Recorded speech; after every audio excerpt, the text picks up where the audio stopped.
channel. And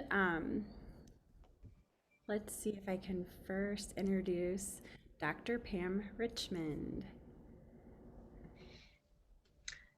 Hi, everyone. Glad that you are all here.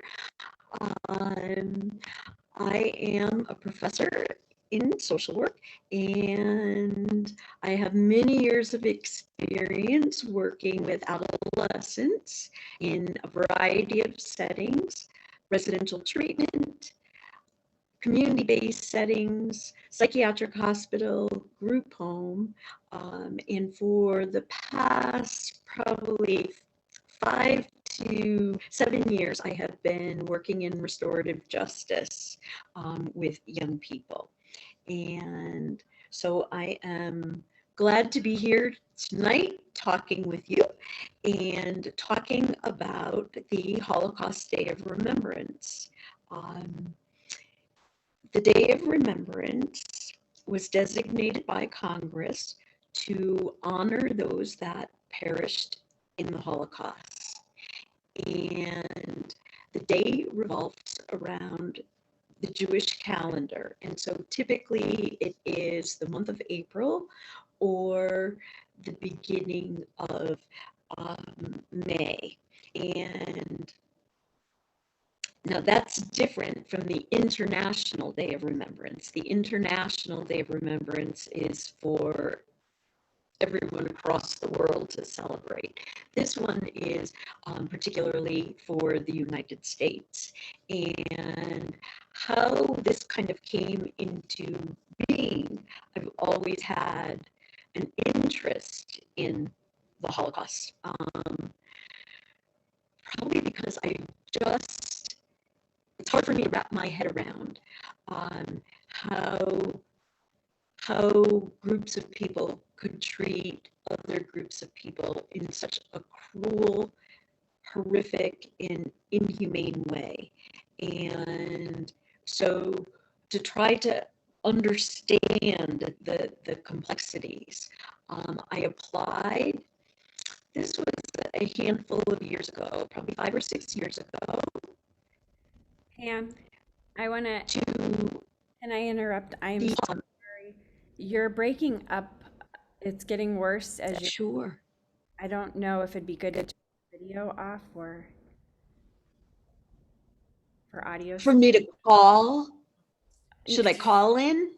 I've turned my volume all the way up. It sounds better now. Okay, let's see if it works. Thank you. I'm so It sorry. does? Okay, how about now? I turned it all the way up to the maximum. Okay, so I apply. Great, I'm glad you can hear me and thank you for letting me know. Sorry about that. Or maybe this was a blessing that you didn't pay for. Either way you look at it. So I applied to Pam, study the Holocaust. Yes. so I'm wondering if you just simply turn off the video portion of then maybe we'll hear you better. Okay, how about now? Awesome. Thank you. Okay, great. Sorry about that, everyone. Of course, the first person has to run into all the problems.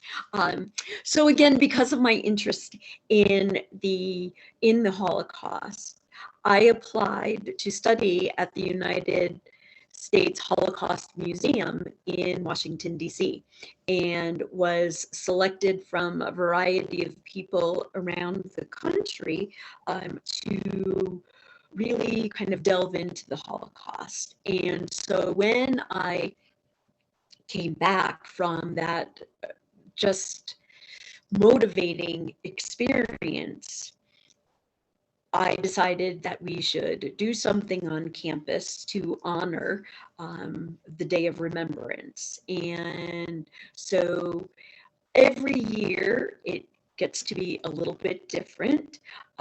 Individuals from around campus, students, faculty, community members, can participate if they have a certain event that they want to offer. It is programming that is open up to the entire community, as well as the campus community. Because of COVID last year, it was all of the events that we had were posted on Facebook, and we are going to be doing that again this year. So some of the activities, which I would be really happy if all of you can attend, you can just kind of jump on Facebook, and the link will be posted through the university. There will be a memorial service. Rabbi Bertie Becker is going to be providing a memorial service. We are going to have the reading of names, of 5,000 names. The United States Holocaust Museum puts out 5,000 names to be read to honor the 6 million that were exterminated. And unfortunately, there is no list because many people perished and their names were not documented. So there's going to be a reading of names. There's going to be a book list for children about Holocaust related material to share with them. There will be music appropriate to the day from Dr. David Volk in the music department. And so every year it varies a little. Professor Bridgman in the psychology department is going to be talking about PTS and the impacts of the Holocaust for those who did survive, as well as PRISM group on campus. They are going to be focusing on in doing a presentation on individuals from the GLBTQ community that were also targeted and exterminated in the Holocaust. So this year, the event falls on Thursday, April 8th. And again, it revolves around the Jewish calendar. Next year, it's going to be a couple of weeks later. And again, if you can be watching the Daily Digest and kind of the announcement that will be posted, there'll also be a press release that is going out, kind of giving you the link to the events. It's not time limited. They're going to be up and posted all day, and would really appreciate if you'd like to attend. And I'd be happy to answer any questions that you have now or in the future. Thank you, Dr. Richmond. Thank you. Does anyone have any questions for the, yes. If a student were interested in participating, Dr. Richmond, how would they indicate that? Participating as far as doing an activity? Or If that is reading names or anything like that? I mean, is there anything that students can volunteer to do at this point in time? absolutely, you can just send me an email. And one thing I have been collecting are children's books related to the Holocaust, and something that if somebody is interested in doing, to maybe videotape yourself reading this book, and then using some questions that parents can discuss with their child. So there's always there are always things that we could add on. And if you are interested, we do need to have all video postings done by the 31st of March So IT will have time in getting everything up for the 8th. So if you are interested, please send me an email. I have class tonight at 5:30, so I will respond to you right after that time. And in the chat, I can put my email address, and would be really happy to hear from you. And if you have any questions about the event, please just send that to me as well. This is an event I'm passionate about, and could probably, if I didn't have, and if Professor Vargas wasn't going to give me the hairy eyeball, I would talk about this with you for a couple of hours. Okay, so I just put in the chat my email address, and any questions or concerns, or if you'd like to participate, I would love to have you. Thank you so much. That is awesome information, and I hope we get people who reach out to you for this. I'd like to also now introduce Professor Anderson for some continued discussion with Dr. Richmond about campus connections. Professor Anderson, can you please include a little bit about your background as well? Sure. So I have a background primarily working with children and families. So I've done a lot of work in family preservation type settings with DHS, worked at a residential treatment facility for youth that were like 10 to 18 years of age. I developed a program for the younger males at that treatment facility. So again, kiddos from like 10 to 12 or 13. I'm a certified synergetic play therapist and a registered play therapist, and have a private practice where I provide therapeutic services for kiddos 2 to 22 years of age and their families. So that's kind of what I've done. So I'm part of the Campus Connections. So Campus Connections is an incredible, I don't know what you would call opportunity, I guess. I don't know a better word. So what we do is it's a class, upper division class. So people are able to get upper division credits. And then we have at-risk youth in the community.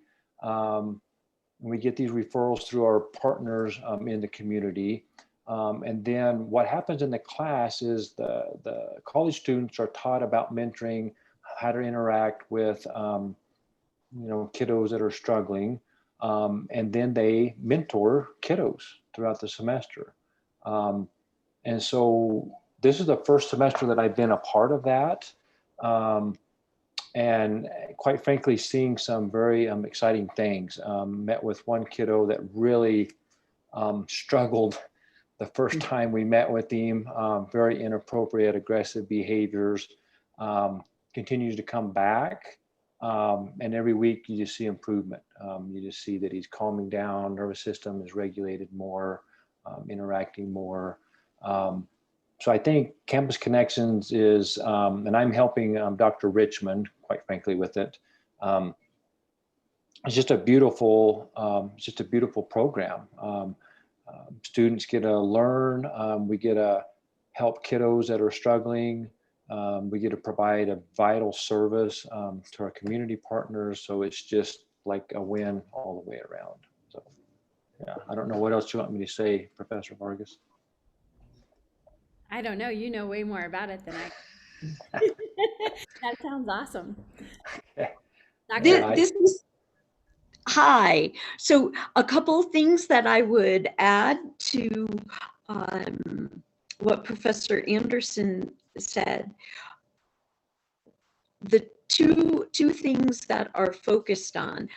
Last spring, we held Campus Connections face-to-face on campus, and and because of COVID, things had to end quickly. And so this semester we are holding class online, and two kind of big areas that are focused on with the mentees are homework and assisting with homework. If they are an older kiddo that maybe is looking to apply for a job or is looking to apply to colleges, then that is something that their mentor can help. The other focus is on pro-social activities. So exposing kids to different activities to work on,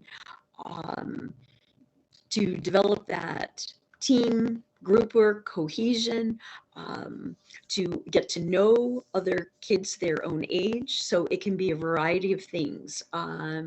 We've played games when we were face to face. We would do sports. We would do some art projects. So it really is an opportunity to pull in a large group of individuals that may have difficulties with social skills, may have difficulties with friendship, may have difficulties accepting directions from adults, and really providing an experiential opportunity for university students to play a part. The ages that are accepted for the kiddos are 10 through 18. And so that also provides a wonderful opportunity. What we found last spring when we were face to face is that the older kids were really serving as a mentor to the younger kids. That sounds very cool. Thank you both. Dr. Richmond, I know you have a class that you need to go to. I appreciate you coming in. Absolutely. Can I just say one more thing? Absolutely. So if you are interested, there are going to be 3 informational meetings that are coming up. The 31st is at 4:30 in the afternoon. There will be a Zoom meeting to discuss program a little bit more in depth. So again, if you're interested, please contact me.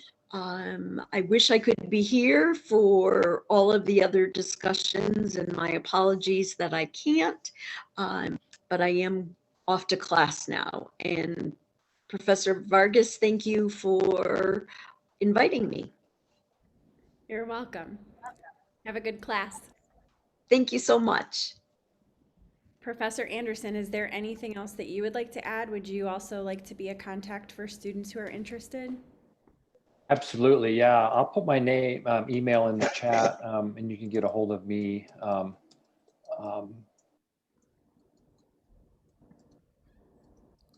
So I can either type or talk. I'm not mentally dexterous enough to do both at the same time.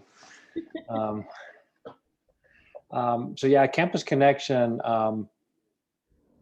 I think another thing that's very key is that it's not just for social work majors. Anybody in the university can participate in this.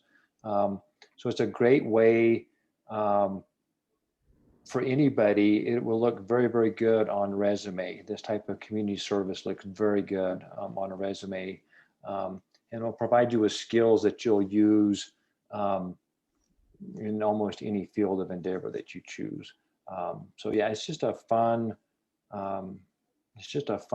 class, and you get a lot of satisfaction out of it. So yeah, I can't think of anything unless somebody has questions. I kind of do better if people ask me questions.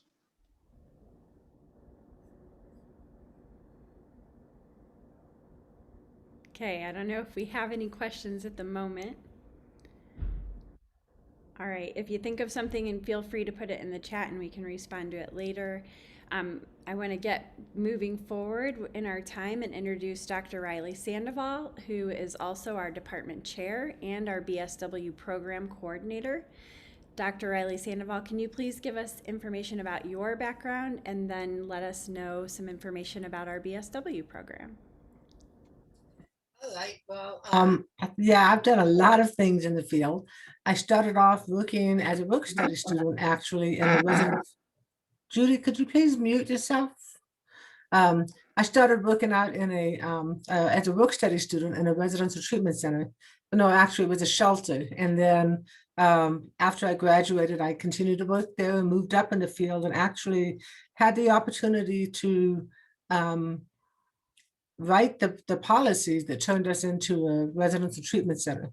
And so, and then I finished out my career there. I was a medical manager. I was a run and retention manager.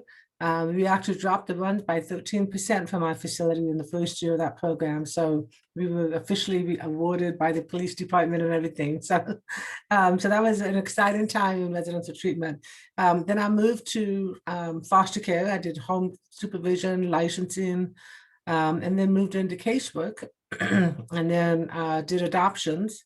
And then I went and did family preservation and mentoring with young children, with youth. My specialty actually is adolescents. I love working with the teenagers. And the more acting out they are, the more I like working with them. And then I went to a mental health center and I did in-home family therapy there.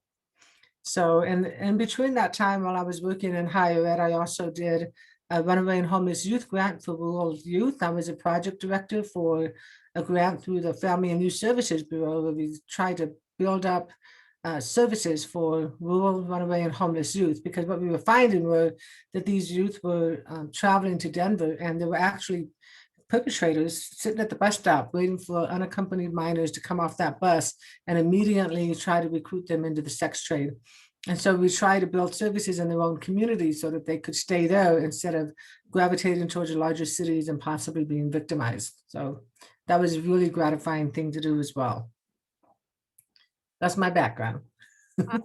That's an extensive background. And I guess I'm supposed to talk to you a little bit about the BSW program. So as you know, I'm the chair, so I oversee both the BSW and the MSW program, but I try to keep my mouth shut about the MSW so that Professor McFadden will have something to talk about. But for the BSW program, I don't know if everybody knows, but if you graduate with the BSW from an accredited CSWE accredited institution, which we are, you could possibly qualify for advanced standing in your MSW program. And that means that instead of taking 2 years to get your master's degree, you can get it in just one. So you'll skip the whole first year of your program and do your master's in 1 year, and then you'll have an MSW. And the MSW is the only degree that will lead you to licensure as a licensed clinical social worker. So if you get a master's degree in counseling, you can be an LPC, maybe an LMFT, but you can never be an LCSW. Only people with a master in social work can get that licensure. But in the BSW program, you have actually some special initiatives or other kind of programs that you can take advantage of. First of all, we have 2 student clubs.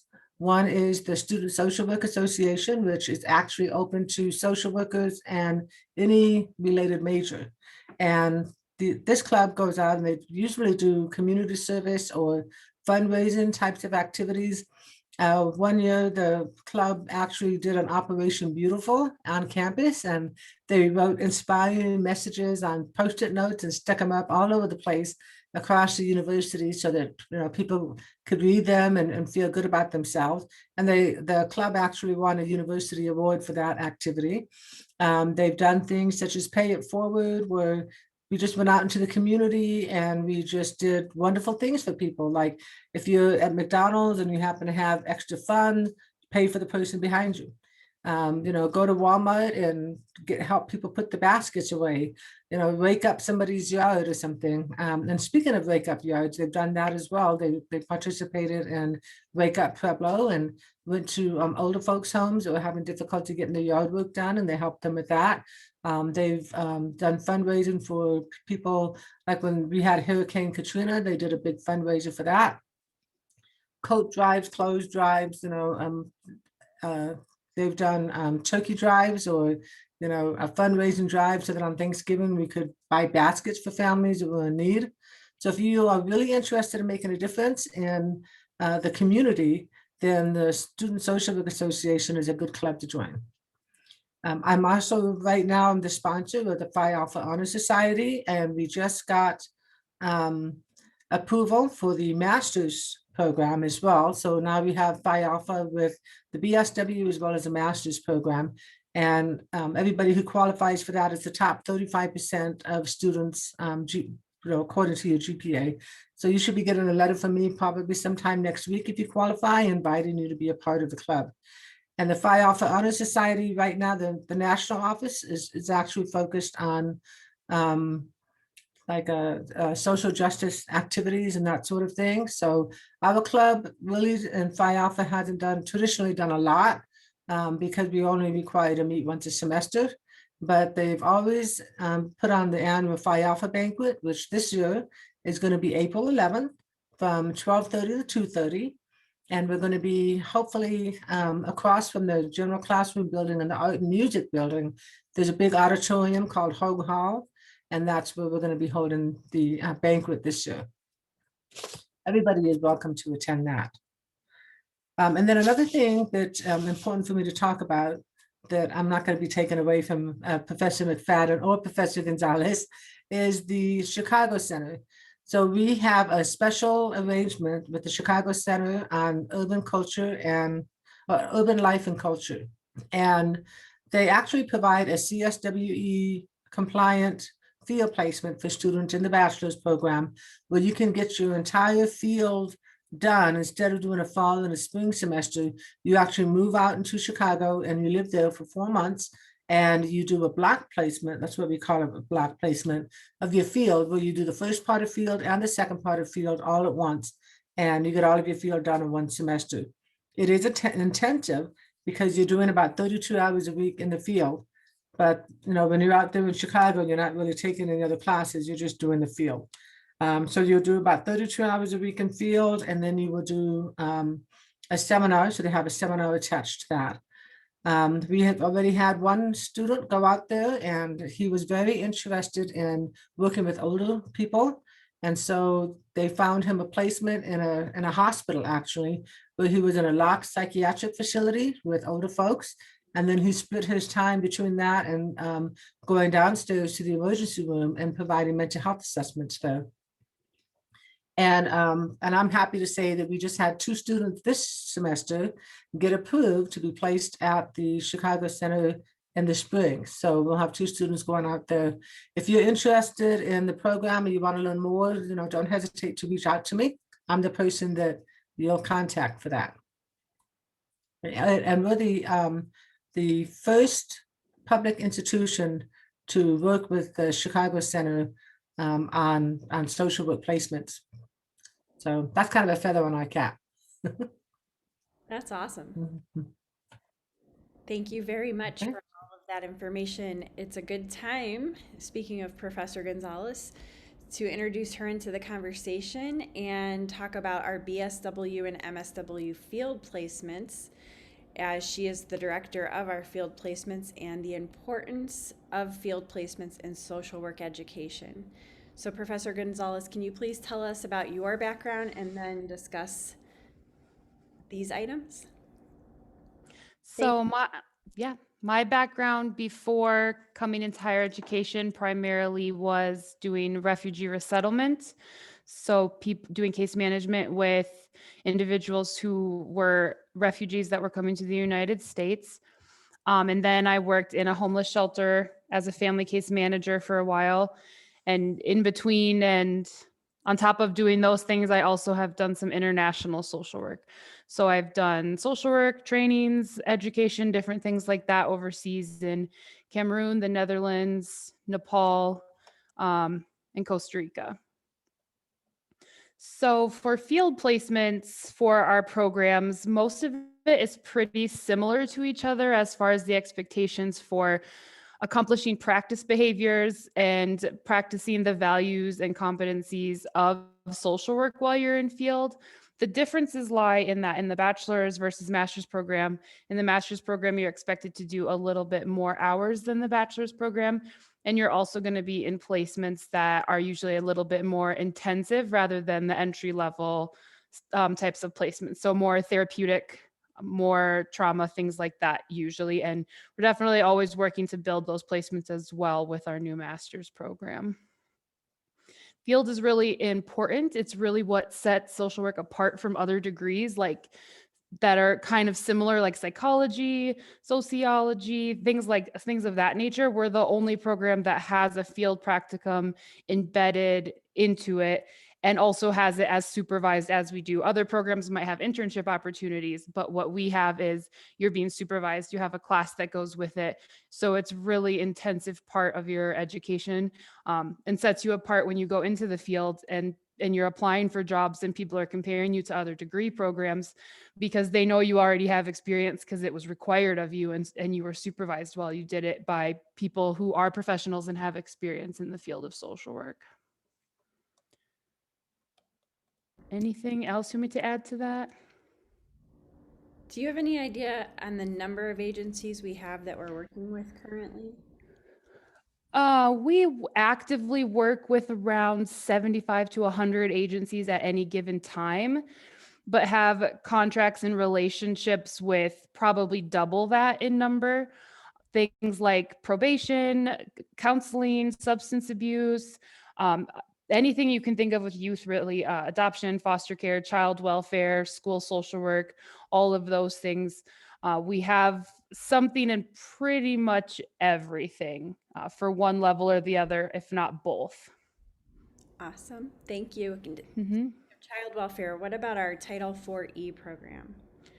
Yep. So anybody who's interested in doing their field placement and working for a year after school in child welfare is encouraged to apply for the child welfare stipend every year. It's offered to BSW and MSW students, and you can get it twice as well. If you get it as a bachelor student, you can apply for the master's and get the stipend again. The stipend amount covers around 1 year's worth of tuition, so it's a pretty significant number that you will be receiving for the stipend. And along with that, you are expected to do your field placement in a child welfare DHS setting, and you must work for 1 year in child welfare after graduation minimum.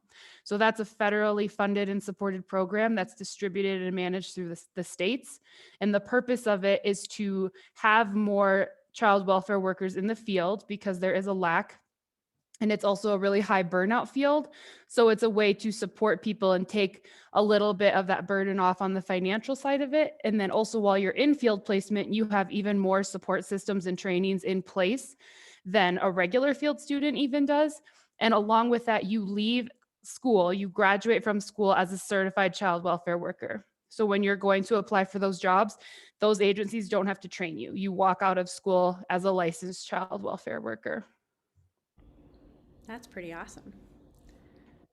All right, are there any questions about anything BSW or field placement related so far?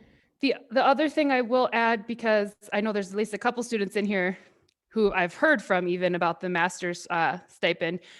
We're in the process of a new system kind of running the financial side of things. So within the next week or two there's going to be a new application process that gets finalized and comes out. So if you're interested in applying for BSW for next year is done already, actually. So that one you cannot apply for the next school year. But for MSW students, just email me. And once I have that finalized application process, I will send you that information and help you through it if you need that help and assistance. The applications are going to be due end of April, so next month.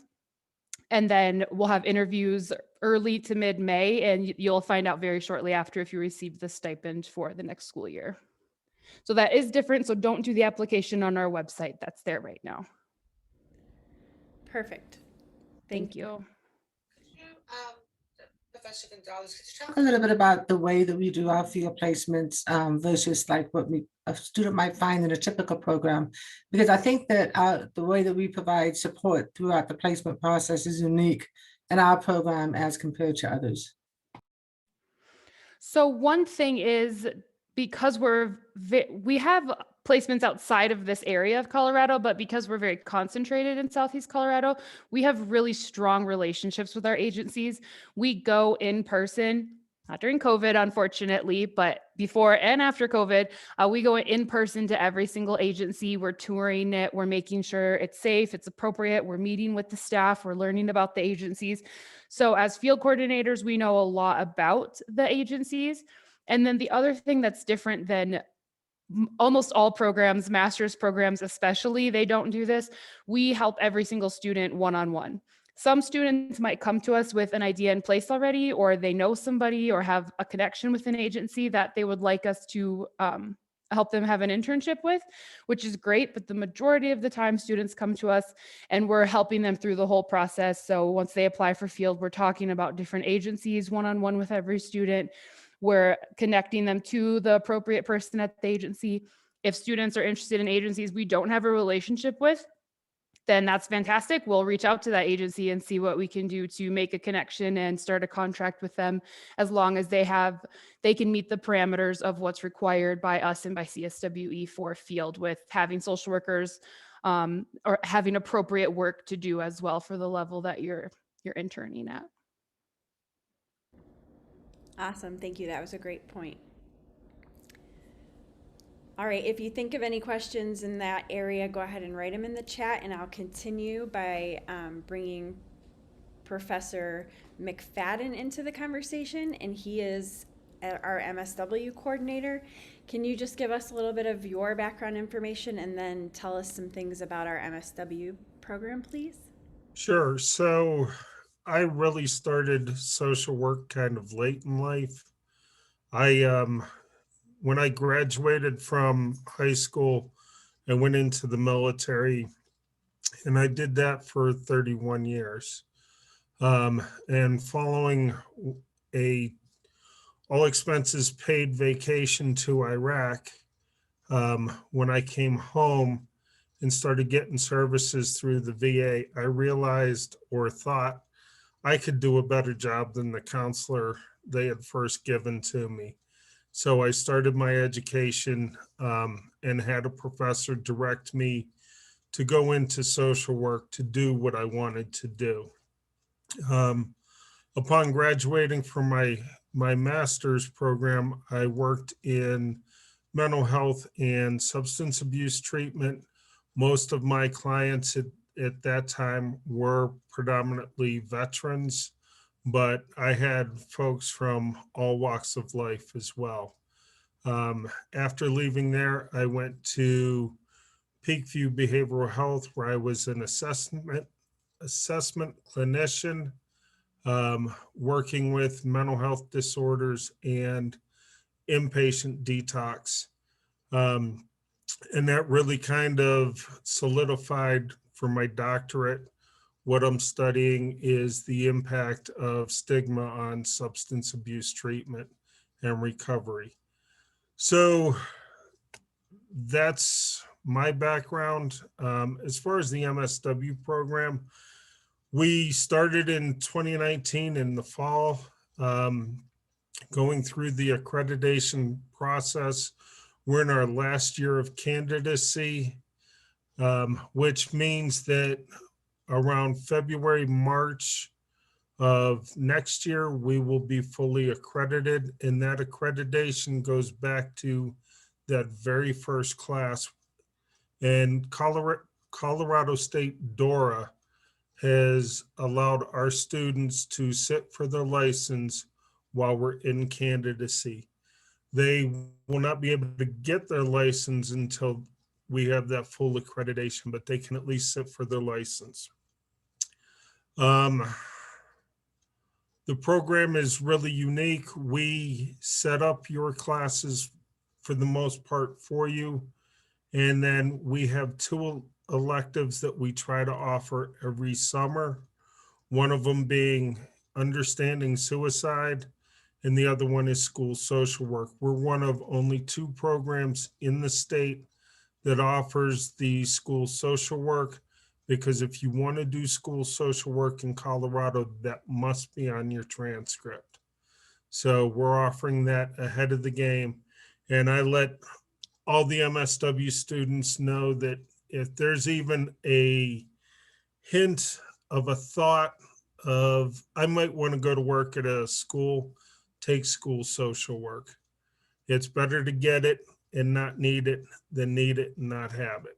So again, like I said, we should be fully accredited by February, March timeframe. We had our most recent site visit, which went really, really well.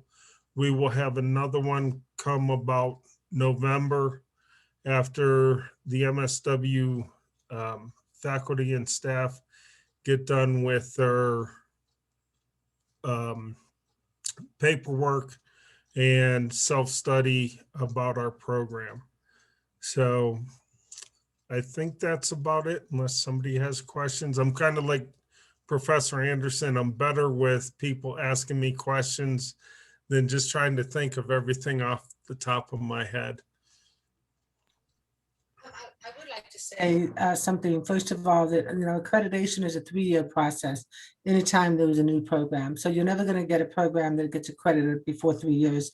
And accreditation is never guaranteed, but we have a really good feeling about it. The 2 visits that we've had have gone extremely well. They've been very happy with our program. We don't anticipate that there's going to be any barrier for our accreditation. And like Professor McFadden said, the Council on Accreditation will meet in February to make a decision, and then we'll probably be notified sometime in March about their decision. Very exciting. And let me also say, I'm going to give a shout out to our BSW program, which has been continuously accredited since 1982. We've never lost accreditation. So that also makes us feel good with our MSW program. Thank you for that, Professor McFadden, because that is very true. It's not unusual for programs to lose their accreditation and then have to regain it. And so we are very, very proud of the fact that we have never lost our accreditation in the BSW program. That is awesome. Thank you very much. I realized I didn't tell anybody my background information. And I am coordinating field for the MSW program, but I have a background in, I had founded and ran a nonprofit for teens. And so I have the nonprofit background, and I'm also licensed as a school social worker and did do school social work in elementary and high school levels. I also worked mental health in prisons, and with that we had group and individual counseling as well as crisis situations. And my doctorate currently, my focus is trauma and resilience, and that's kind of my biggest areas of passion. So I noticed that we have Dr. Judy Baca here, and I would love it if you wouldn't mind. Could you tell us a little bit about Chicano studies and yourself?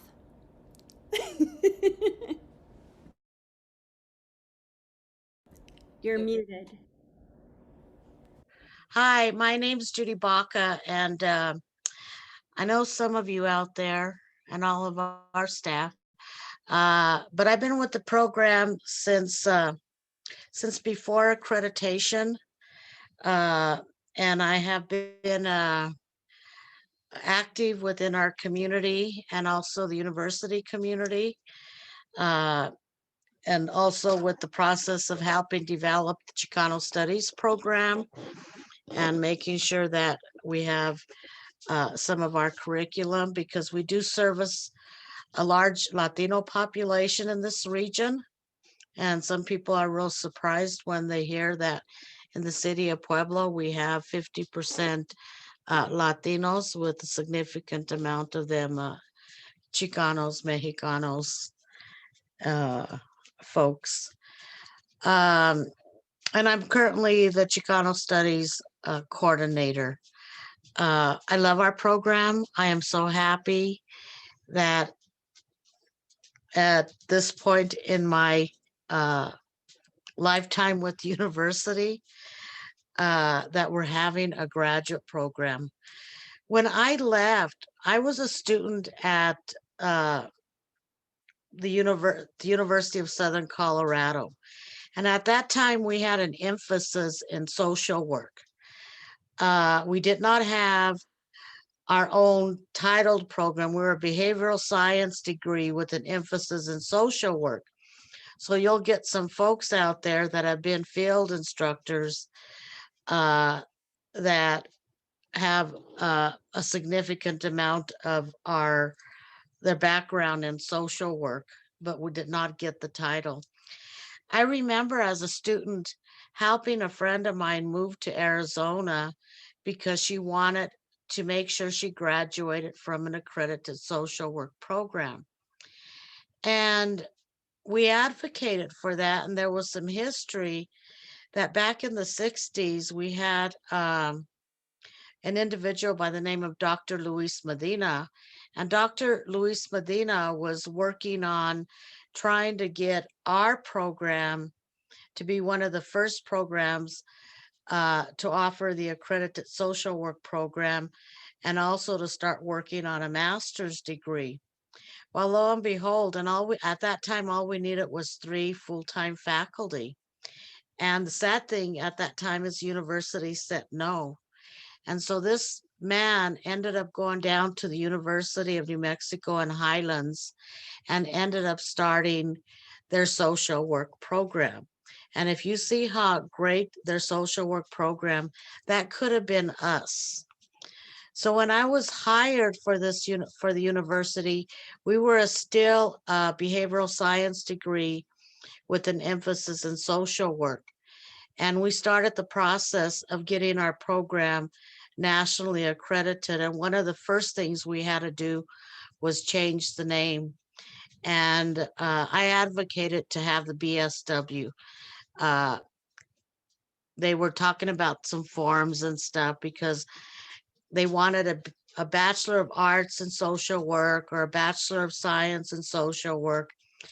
But I stood my ground, and I ended up having to go all the way to CCHE, and we got the BSW approved, which that delayed our program because we would have actually been accredited in 1981. So, and I felt bad for all the folks that did not graduate with the social work title in 1981. But I've had an interesting journey on this campus, and I've seen a lot of our graduates have become our field instructors, and some of them have even become our professors. I always try to plant the seed to think big. The other aspect of what I do is I'm really involved in my community, and I've sat on several boards and currently involved in a major research project for this Pueblo City County Health Department, where we're assessing what the priorities of needs are going to be in the next 8 years that we'll be addressing. There's actually a grant that has been approved. And once we get the feedback from our community, which is important, and that will be a discussion because I will be asking our faculty and staff if they'd be willing to pilot our community survey.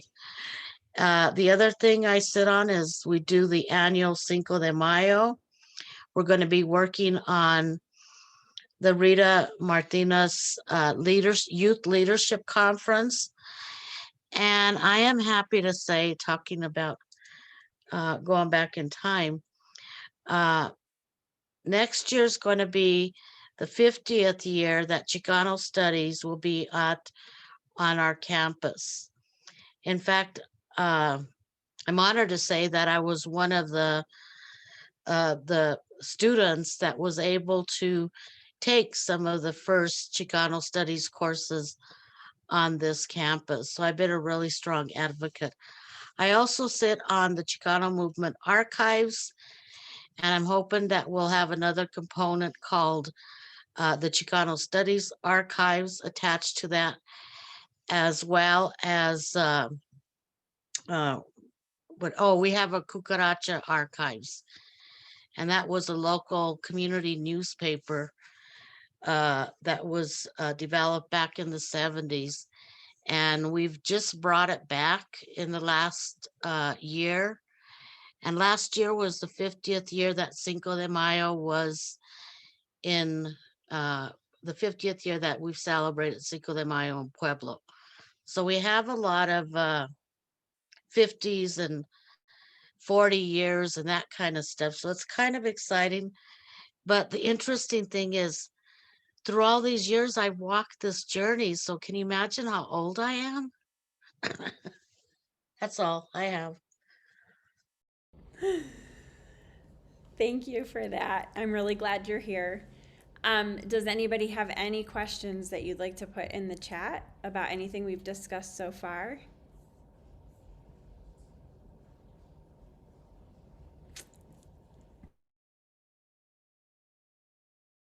One last thing I can think of that we didn't talk about yet would be additional travel outside of the Chicago area for our program. Marissa? Yes, we also are attempting. I've been attempting for a couple years now. COVID has canceled me 3 times in the past year or so, however long it's been. We have a partnership with, we have a location. Colorado State University has a partnership with some other schools that offers us a teaching location in the central Baja area of Mexico called Todos Santos. And so professors are able to take students there for a week or 2 at a time. And so I have a class opportunity for social work students specifically at the BSW or MSW level. And this next one is scheduled for next spring break. So March 2022 is when the next trip will hopefully happen this time. So you can take this as an elective or as a communities and organizations class for the BSW or MSW level for either of those classes, however you sign up for it. And if you're the only one that signs up for that, then that's totally fine. I'll do a syllabus that's just for you for that class. So we would be gone for 8 days and the cost is $2,500 and includes everything except airfare. So that includes your 3-credit tuition, your food, room and board, in-country travel, and also multiple activities. So that includes doing like surf lessons, snorkeling. Almost every single day we're there, we do like a fun activity as well. So for the classes that I'm teaching, we would have a little bit of classroom time, but we're mostly going to be in the community going to what I call real Mexico, not tourist Mexico, which is where Todos Santos is located. So we'll go to real Mexico and we will go to some agencies who I have gotten to know really well now because I've been talking to them for so long. So we will be going and learning about their services, touring their agencies, and learning what social work looks like and means in that region of Mexico. So if you want to know more about that or have any questions about that, I'm going to put my email in the chat and then also the link to the Todos Santos page for CSU Pueblo. And it says $2,100, but the fees just changed to $2,500 starting this semester. And again, that does include the cost of the class, which is it's almost half of that fee. That's also, I'm sorry. And summer of 2022, possibly, there's also discussion among the College of Humanities and Social Sciences of a study abroad program if travel is going to be allowed internationally. Originally, I had asked that we go to a Scandinavian country so that social workers can take a look at the social policies and see exactly how they do social welfare out there. But unfortunately, that trip is about $5,000. And so, and it's an 11-day trip. But there's another option that we may end up going with, which is a trip to Italy. and, studying social services out there as well. And that one is probably going to be closer to the $2,500 that it would cost, to get there. And but we'll let you know. We'll send out more information as we get to know more about this. They do need somebody to be a point person for all of this, and I kind of volunteered a couple of our faculty for that, and they don't know that I've done that yet. It So better I be can't- me. It's you, Marissa. Yes. I'm Sarah. Yeah. So if you're interested in that, you probably want to contact Marissa for that as well. That was a great way to end my day. Oh my goodness. All right. Well, I appreciate each one of you so much for coming and joining us. And I know you had to sneak dinner in really quick or you're going to be eating late, but I appreciate the information that you all shared. And I think we have a wonderful, wonderful program, and I'm very thankful to be a part of it. So hopefully, if anybody watching this has questions, they will reach out. We will post this on our YouTube channel. Thank you. Thanks, Calco.